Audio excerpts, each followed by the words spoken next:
Where else would you rather be? I'm Paul Clifford, CEO of the Penn State Alumni Association.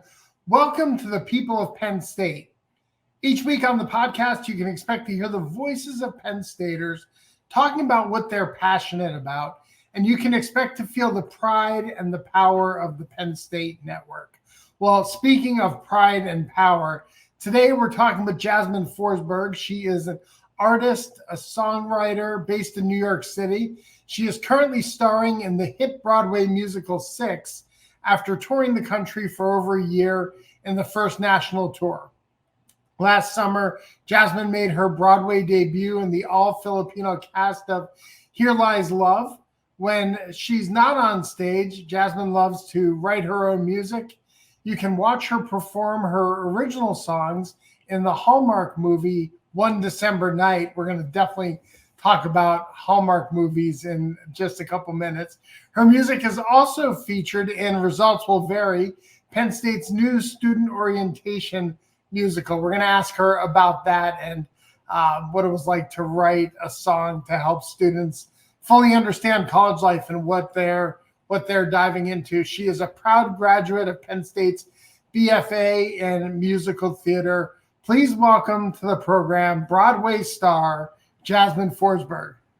Wow, what an introduction, Paul. Thank you so much. Absolutely. Well, hey, the introduction talks about where you are now, but let's start with where you were. How did you become a Penn State Nittany Lion? Well, for me, I grew up in Orlando, Florida. So Penn State was not on the map for me, if I'm being completely honest. My parents both went to Illinois, and growing up in Florida, I didn't necessarily have any inkling or idea that I would be trading in constant sunshine year round for an eternal winter at times is what it feels like in Pennsylvania. But no, I mean, I heard such amazing things about their musical theater program. And so when I decided that ultimately that is the path, even though musical theater has been in my life for literally my life, when I decided that I really wanted to pursue it wholeheartedly and get a degree in musical theater, Penn State was easily at the top of my list. I heard such wonderful things about their program, and I auditioned for the school at Chicago Unified, which is essentially a conference of sorts where all the different musical theater programs get together for a weekend, and you can audition bam, bam, bam across the line for so many of them. And I remember so vividly at that audition, I brought my guitar as a songwriter, as you mentioned. I brought my guitar to every single audition. And Penn State, the program head of the musical theater program, John Simpkins, he was the only person to clock my guitar and say, "Hey, I see you brought your guitar there. Can you tell me a little more about that?" And I was able to play one of my songs for them during the audition. And it really went to show this idea of Penn State, of course, valuing the talent and the intelligence that you come in with, but they value you as a person, and they want to know who you are, and especially in the musical theater program, like what you're going to bring to the table as a human as well as an artist. And so right from the beginning, I just fell in love with Penn State. I mean, when I visited the school, also, once again, being from Florida, it was a very cold, 40-degree, pretty dreary weekend. And yet I still felt warmth from all of the people that I interacted with. And so it was just, I knew it was one of those things where, like, when you know type of thing. That's how I felt with Penn State.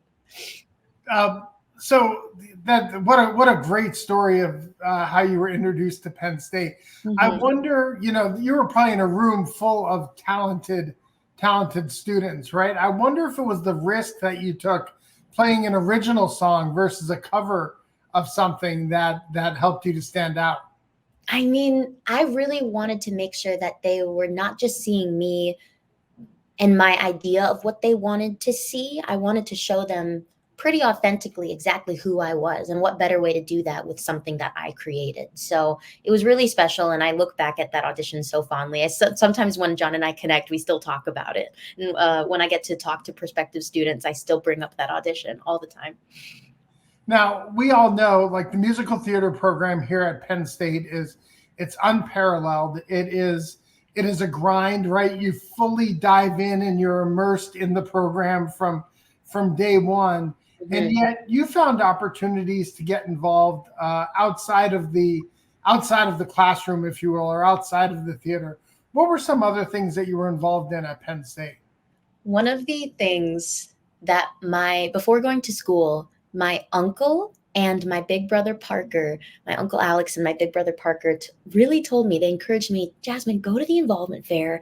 And they didn't go to Penn State. They were just saying in general, but go to the involvement fair and see if Penn State has a Filipino association, and just like go to a meeting, go to the first meeting, see how it lands, how you like it.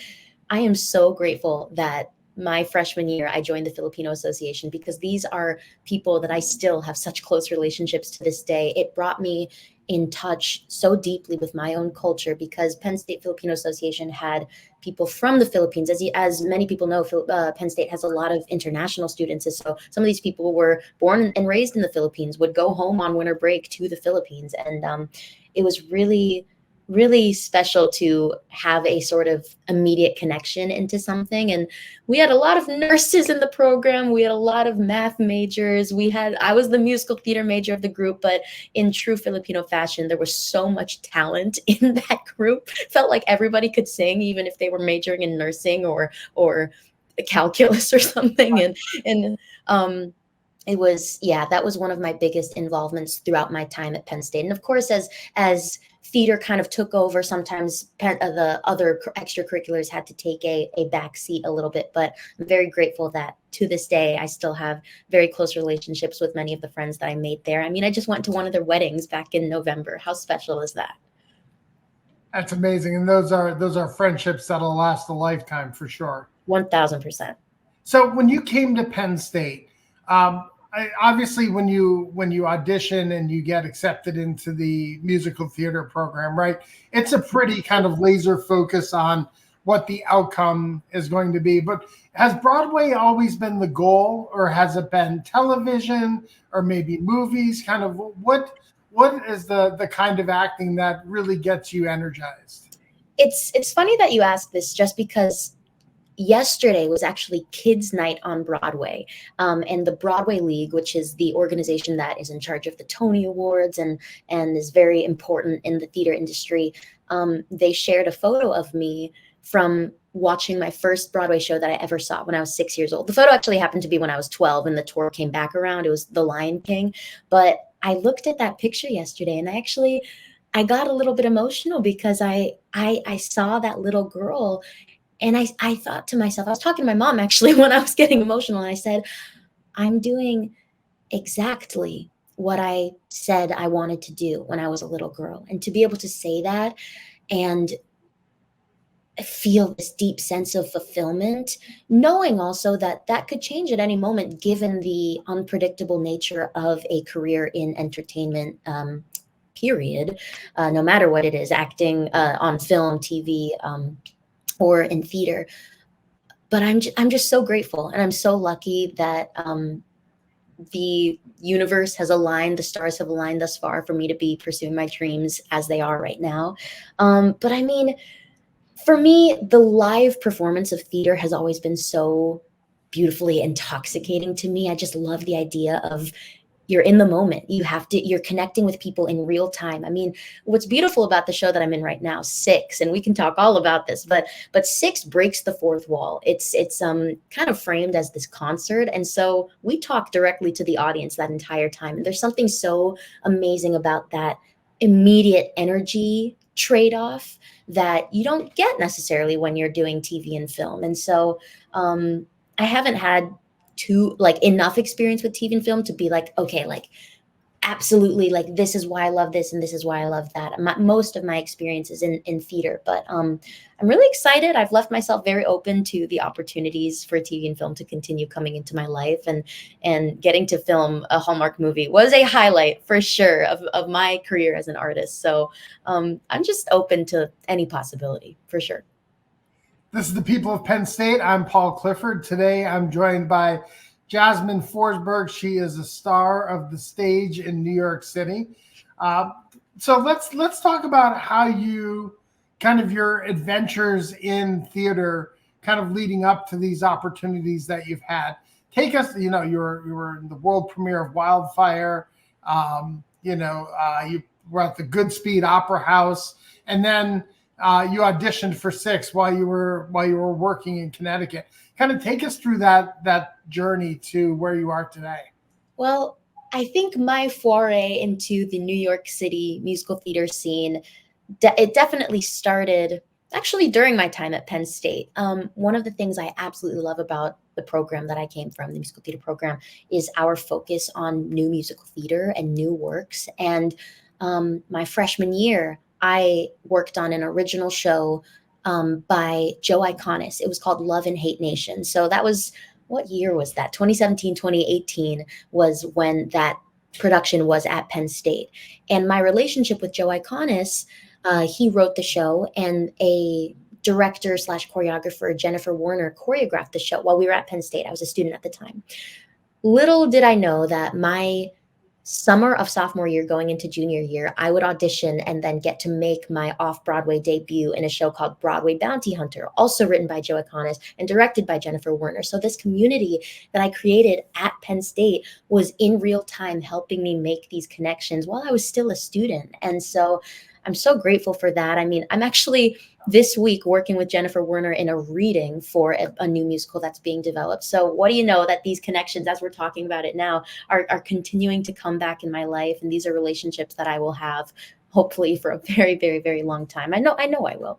But I mean, with regards to where I am today, the path of getting there was a long one, and yet it seemed pretty straightforward.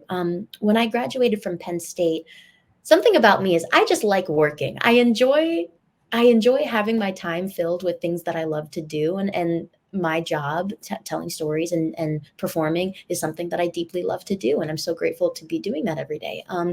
But I moved to New York. A week later, I left for a 6 or 7 week contract in Denver, Colorado, doing this world premiere of Wildfire. And in the spirit of loving new works and new musical theater, I felt very equipped to do this because of my time at Penn State. And I think I got back from Denver for a week, and then I went to Connecticut for 3 months. And all the while during my time in Connecticut, I was going back and forth between Connecticut and New York to audition and have callbacks for this show Six. And that process took about 3 months. It was very definitely drawn out because they were trying to assemble the perfect cast, the perfect puzzle piece. You know, all of us really were matched up so beautifully, and I couldn't imagine this cast any other way. And this was for the first national tour of the show. And I remember getting that call so vividly. It was like a day in mid-November. It was actually between shows at Goodspeed Opera House. I think it must have been on a Saturday or something when we had 2 shows. And I was laying in bed resting, and I got the call from my agent that I was going to go on tour for the next year plus with the show. And that journey started. Wow, we are talking on Valentine's Day. Talk about like just connections coming full circle. Valentine's Day 2022 is when I started my journey with Six. That's the day we started rehearsal. So I just find it very funny that these dates and these people continue to come back into my life. And so happy 2-year anniversary to my time with Six. And what do you know, after the tour, I left the tour a little bit early to make my Broadway debut in a show called Here Lies Love, which was so incredibly just an experience I wouldn't trade for the world. It was an all-Filipino cast, the first time that's ever been seen on Broadway. And now today I'm back with the 6 people that I toured with for over a year. We're on Broadway telling the story of Six, the 6 wives of Henry VIII, every single night. And so, wow. What a journey. It's an amazing journey. Dive in a little bit deeper on what it meant to be part of the first all-Filipino cast on Broadway. We talked about your experience here at Penn State with the Filipino Association. That was an important part of your Penn State experience. Mm-hmm. And now it's become a big part of your Broadway experience. Absolutely. I mean, well, my Filipino culture has always been something that is, I'm mixed. I'm not fully Filipino. I'm half. But when it comes to being an artist on stage, most people don't see the other half. They don't see the Swedish, German, Polish half. They see the Filipino half of me. And to be on stage with a bunch of people who look exactly like me, I mean, it's one thing to be telling a story about an Asian culture or an Asian, like The King and I, for example. Like, it's pretty much, even though that show took place in olden times Burma, um, they weren't necessarily very specific about which cultures got to tell that story. And so for the first time, a truly Filipino story was being told on the biggest stage in the world. And so to be a part of that was just a life-changing opportunity for me to really dive into this connection that I have with my culture alongside people, some of which were born and raised in the Philippines, some of which this show, Here Lies Love, was all about Imelda Marcos, the former First Lady of the Philippines, and her rise to power and her subsequent fall at the hands of the People Power Revolution. And so some of my castmates were martial law babies and fled the country and came to America or went elsewhere during Imelda Marcos and Ferdinand Marcos's time in power. And so it was just, wow. I mean, my grandma got to come see, my Lola got to come see the show and get to see her culture represented on stage, and watching her reaction afterwards and just the joy that she felt seeing her granddaughter get to live out her dreams while also being in such a specific show, a specific production, was unlike any experience that I've ever had in my life before. And when the show closed, because the show closed back in November, and I'm really disappointed because I feel like it closed well before its time.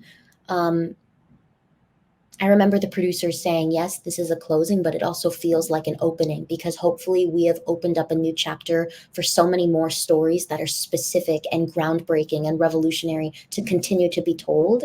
And it takes it, in the true fashion of like a leader, like it takes somebody who's willing to make the change in order for other people to follow suit. Somebody has to do it. And so hopefully Here Lies Love was that show for so many others to continue to follow suit and be bold and make strong choices. Because I mean, Here Lies Love, it was so unlike anything I've ever been a part of. It took place in a nightclub.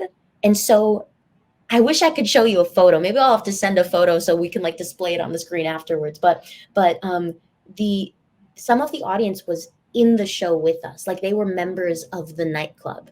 And when you could be standing for 90 minutes, it was a 90-minute show, and you could be standing in the like mosh pit of people. And there was also traditional seating. So like up there, you had people in the mezzanine, but people sometimes were standing in the on the stage with us. But the Broadway theater was completely gut renovated to take out the entire orchestra section of the seats. Imagine the Eisenhower and all of those seats just gone, and that being the stage that we were working with. It was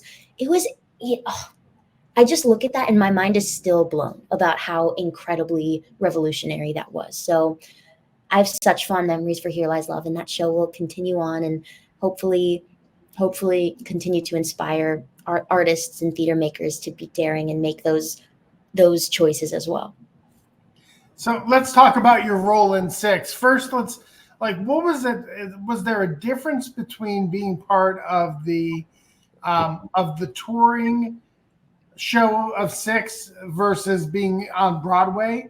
Kind of compare and contrast that experience. And then I want to talk to you about a little bit about what it was like to play Jane Seymour. Yeah, well, one of the biggest differences between the tour and Broadway is that I kind of forget sometimes that these Broadway houses are old.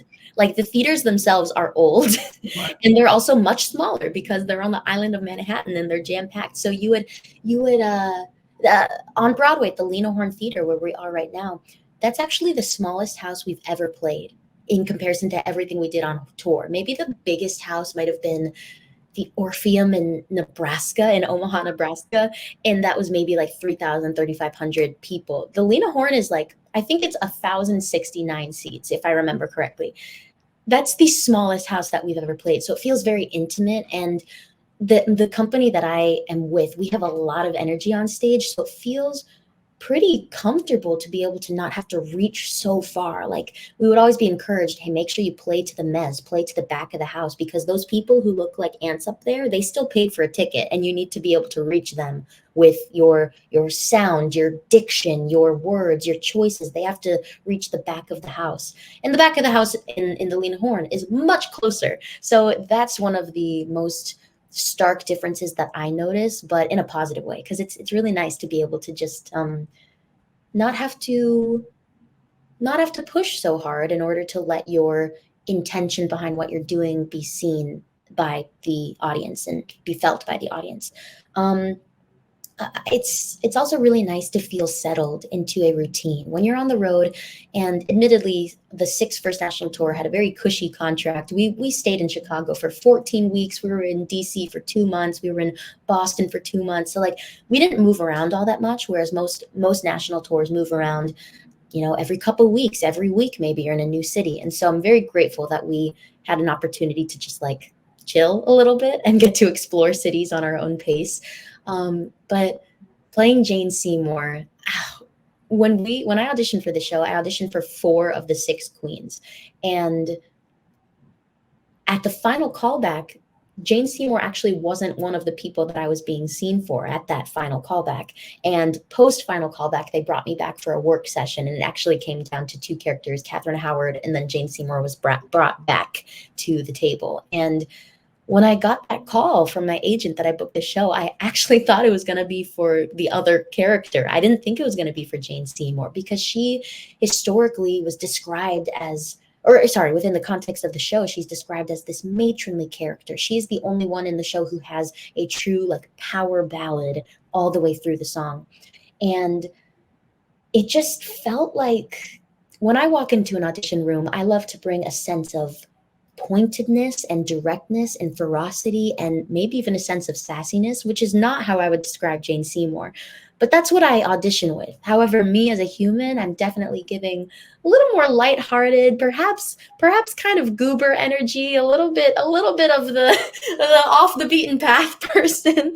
But it's been amazing to be able to find my way into the show through this different lens. I mean, most of the people who've played this role before me gave off just such a different energy. And so it felt amazing for me as an artist to be able to find a new way into a role that has been done beautifully for people before me. And I wanted to, honor the performances that they've given and the paths that they've carved out, while also bringing so much of myself into the role.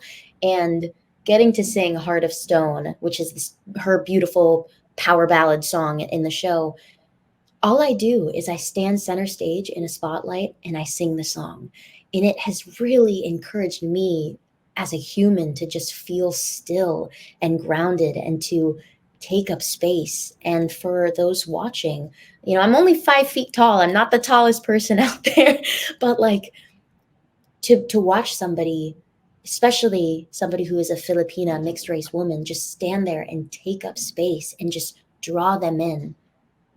It feels like sometimes I get to hold the audience in the palm of my hand while for the 5 minutes I sing the song. And it's a gift, and I really wouldn't trade it for anything. I'm so grateful to sing that song every single night. So Jazz, take us through, how did you, what was your mindset around playing Jane Seymour, right? Like, how did you become Jane, right? She's the 3rd wife of Henry VIII, right? She knows what happened to the wife before her, yes. Right? How do you get yourself into a mindset of a woman that can fall in love with a guy who's had 2 marriages kind of end unceremoniously? Well, maybe Anne Boleyn was ceremoniously, but just in a really negative way. Yes, indeed. I think about Henry VIII and how insane he was often. Like, what, he beheaded 2 of his wives. What are you doing? Right. Something that has helped me click into this role, because I haven't, one of her lines is, Jane Seymour, the only one he truly loved. And the other wives, before she sings Heart of Stone, they come after her because they're like, girl, you had it easy. Like, he loved you. You're the only one who truly loved you. You bore the son. You bore the heir to the throne. In theory, you were the the wife who like actually did the job type of thing. Why are you, the whole premise of Six is that it's set up as a competition to see who had it the worst with Henry. And so the other queens are like, you didn't have it bad. What are you talking about? But one of the things that has helped me really click into the role initially, like 2 years ago, exactly to the day, 2 years ago, what helped me click in initially was this love for family. I have such a close relationship with my parents and with my two older brothers and my extended family. And what I realize is that while my goals as a human, as a person, I have dreams that are big and perhaps larger than life. But my mom, her job when we were growing up, her job was raising us. And I wouldn't have the opportunities that I have today if it weren't for my parents being able to sacrifice their time and their energy to let me pursue things as a child and let me go away to school. And I'm so grateful to them. And I realize there is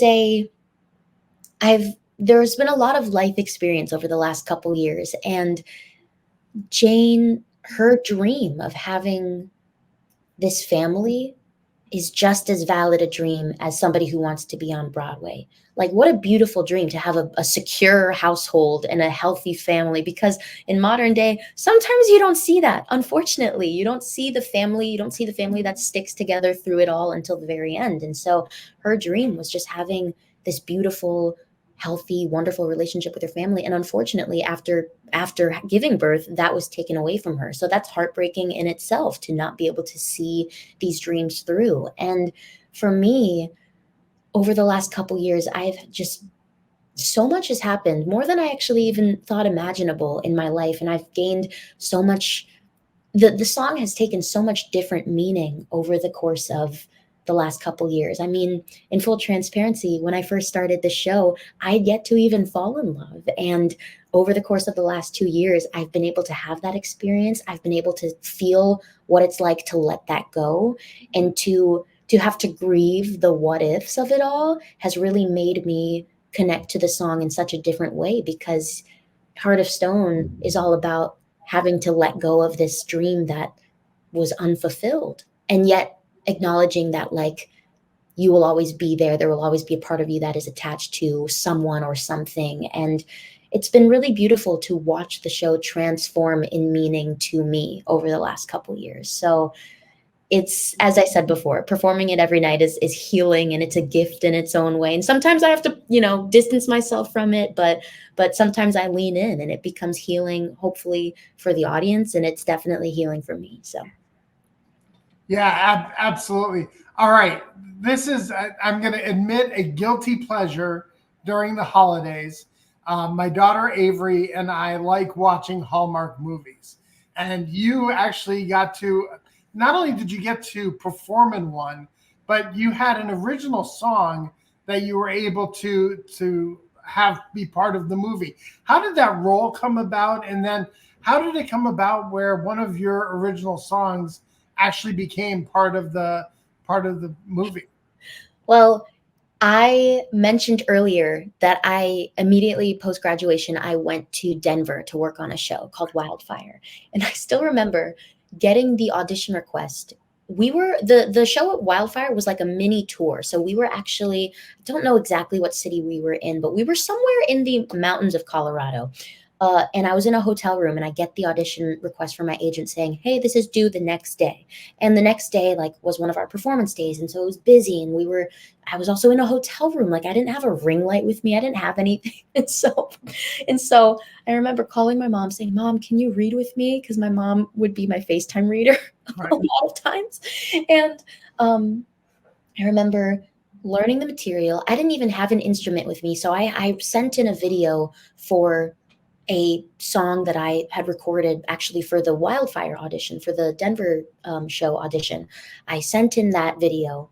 I recorded the side the next morning. I woke up and I took the lampshade off the hotel room lamp, and I huddled next to the window to get as much natural light as possible, because I was trying to make the tape look like somehow okay. And I propped my phone on the lamp.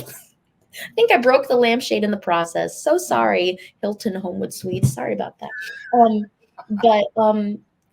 I record the tape and I send it off, and then I don't hear anything for a few weeks. I'm like, well, I didn't get that. Whoopsies. But then I'm on my Amtrak to the next job. This is going to Connecticut. And I get the call from my agent saying, hey, so like you actually got the movie. So we're working on we're working on negotiating it now so you can, get out of the Connecticut job for the specific days that they're trying to have you film. And it was so it was so interesting. I remember perhaps a phone call or two later, my agent Ross, he says, so the producer actually wants, we told her that you write your own music and she sees that on your resume and she wants one of your songs to be in the show. They in the movie, they want, is there something that's maybe it is a holiday film, but is there something that's maybe more like essence of winter, not necessarily holiday? And ultimately what we landed on with it was the song that I wrote when I was maybe 16 years old in my childhood bedroom, never thinking for a second that the song would end up in a Hallmark movie. That's just what? And in the movie, there's a little montage sequence where you watch the characters start slowly. It's the two protagonists that like definitely butt heads in the beginning, but then they slowly start to fall in love, and you see them throwing snowballs and sharing a cup of cocoa. And my song, Fa La La, is playing underneath all of it. And you see me also like singing the song throughout the montage. And it's fitting because the character that I play in this movie is a singer-songwriter herself. And she's like young and up and coming. And the protagonist of the movie is like her manager. And so it just was so funny to me that my first foray into TV and film was essentially playing myself, which was really fun and really, really beautiful. So what a great experience. And that movie still plays every holiday season. I check on the Hallmark Movies and Mysteries channel, and you can see the show times of when it plays. And so it played a few times this last holiday season and the season before that. So it's really cool to get to see that. That is amazing. So let's kind of circle back to Penn State. Yes. One of the legacies that you've left here was the Penn State's new student orientation musical that was produced during your time here. And you actually wrote Results Will Vary for that. So talk about that experience and what it was like to write something like that and share with our listeners kind of the content that you were working with. Yes. Engaging and funny and serious. Yes. So at the time, this was back in the summer of 2018. So I was going into my sophomore year of college. And for a couple weeks over the summer, the musical theater program, by way of J. Austin Iyer, who is no longer a professor at Penn State, but he was one of our beloved professors in the program. He was in charge of creating or gathering a group of students to kind of just workshop and create a series of sketches that ended up and songs that ended up turning into what we now call Results Will Vary, the new student orientation musical. And I still remember for a couple of weeks, I mean, we had met with so many student orientation leaders, and we met with Katie Motiki and Dan Murphy, who at the time were the heads of the orientation transition program. And we just got this kind of crash course on what information should/needed to be included. And I mean, the goal of it was, I remember at my student orientation, sitting in a classroom and learning about consent or learning about bystander protocols and stuff like that. And like I was sitting at a desk and we would do these little, it was a new student orientation leader in their pink shirt and their pink polo, kind of teaching us all about this. But as an artist, I know firsthand how much music and sketches can kind of integrate information in such a different and fun way. And so I remember, me personally, one of my favorite songs that I got to work on was this idea of CAPS, of the Center for Counseling and Psychological Services, because my freshman year, leading into this 2-week summer workshop session of sorts, I took advantage of the services at CAPS, and I still am and have a relationship with the person that I met through CAPS my freshman year. And so I felt very, very adamant that like this had to be a song that was included in the show. And so it's still something that I can hum. I won't do for you today, but it is such a, I remember post performances that summer when we had performances at I think it was Schwab Auditorium. We performed it for a few groups of new student orientation students over one of their weekends that they were there.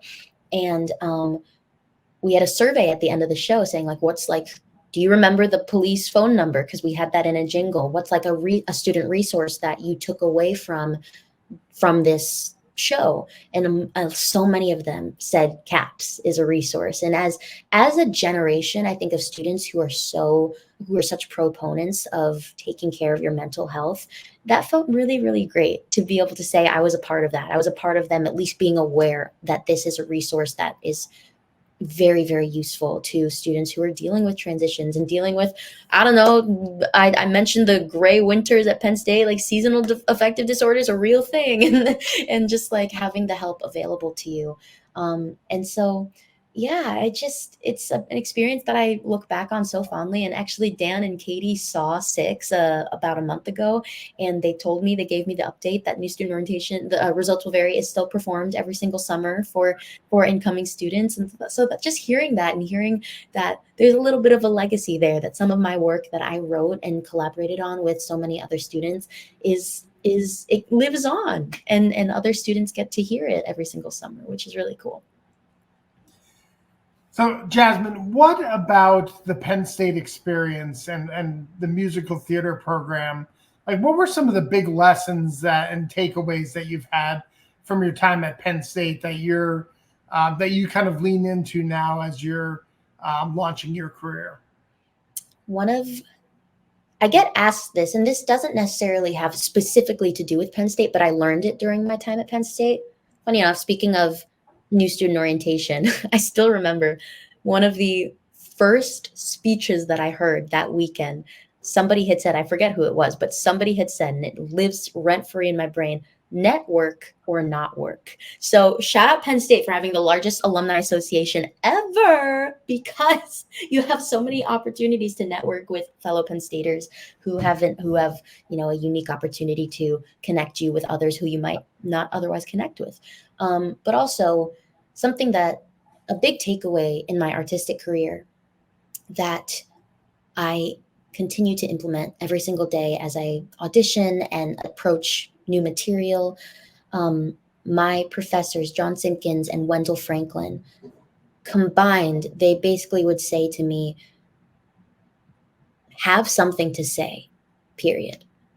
There is nothing that is more intriguing and inspiring than a young artist who dares to have a strong point of view and feels empowered to share it with the world. I feel like it's something that myself as an artist absolutely adopts into sharing a strong perspective with the material that I'm approaching, but also in life. Why live in this gray area? You don't have to necessarily take to Twitter and share every single thought that you have, but it basically, for me, it feels like stand firm in your convictions, have your beliefs, hold them, be flexible to molding them, but it's that idea of like, whatever you decide to do, whatever you are, be a good one type of thing. And for me, having something to say has really inspired me as an artist to continue just being encouraged to share a point of view with the people who get to watch me perform every single night. So that's something big from my time at Penn State. This is the People of Penn State. I'm Paul Clifford. I'm joined today by Jasmine Forsberg. You can see her on the Broadway stage performing in the Broadway hit show Six. So, Jazz, at the end of every podcast, we like to have a little bit of fun. So I'm going to throw you a couple quick hitter questions.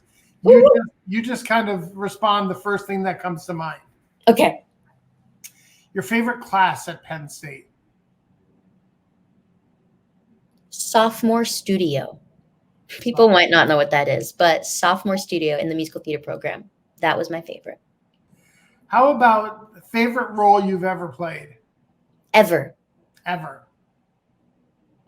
Tina Denmark in Ruthless the Musical. I was 12, and she was basically a musicalized version of the Bad Seed. Think like she was a performer. Think hanging your competition from the catwalk in a theater. Like that's the length she would go. And she was 8 years old. Like this character was supposed to be so favorite role for sure. Evil. How about your favorite venue that you've performed in? I know you traveled all over the country. You performed in New York. Kind of, what's your favorite venue? I think for the venue itself, the Dr. Phillips Center in Orlando, Florida. That's my hometown. That venue is stunningly beautiful. Stunning. Just gorgeous. It's so much natural light. Very, very modern. And I really loved that one. If you can have dinner with anyone, who would it be and why? The first person that comes to my mind right now is Michelle Obama. I just listened to one of her podcasts. One of my favorite podcasts is On Purpose with Jay Shetty. And her approach to raising a family amidst being in the spotlight of the world, I was just so fascinated to see how she found a balance between her own personal life and this very public life that she led and still continues to lead. And I'm just, I don't know. I grew up watching her on Disney Channel saying like being the like on the commercials, there was the segment Past the Plate because she was like the person who ushered in this idea of like healthy eating for young children in America. And so, yeah, just like a big fan of Miss Michelle Obama. Absolutely. She is a frequent guest at dinners on the People of Penn State podcast. So good choice. Where would you take her in New York?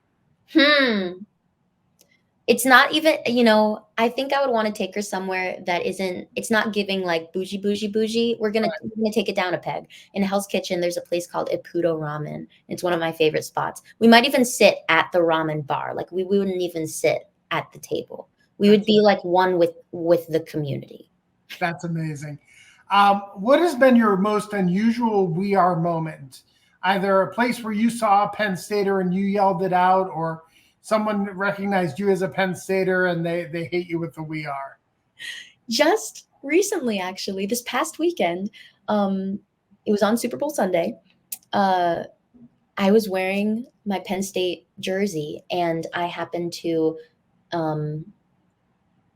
between shows do this sort of meet and greet experience with a person who's seen the show many times, and he requested this meet and greet experience to happen.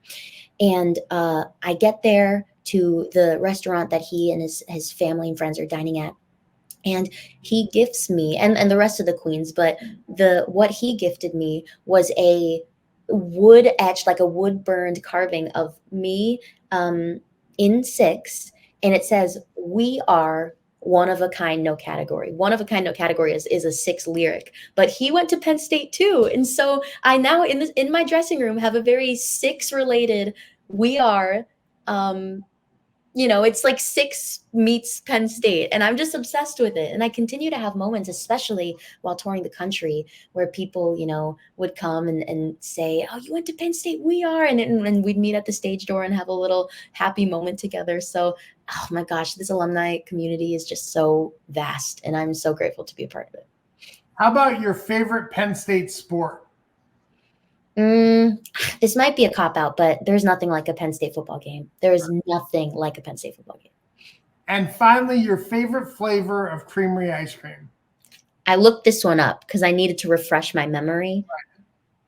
Tied for best.